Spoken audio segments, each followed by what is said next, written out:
बातमी कल्याणमधून आहे। मुंबई आणि डोंबिवलीत नात्याला काळीमा फासणारी घटना समोर आली आहे।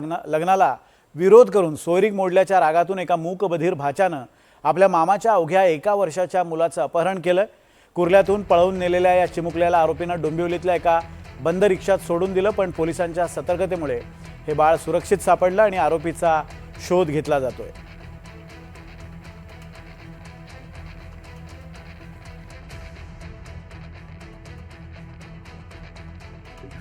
बाळाला सध्या शास्त्रीनगर हॉस्पिटल येथे दवाउपचारासाठी ऍडमिट केलेलं आहे। काय नेमकं कारण होतं बाळाला इकडे असल्याचं?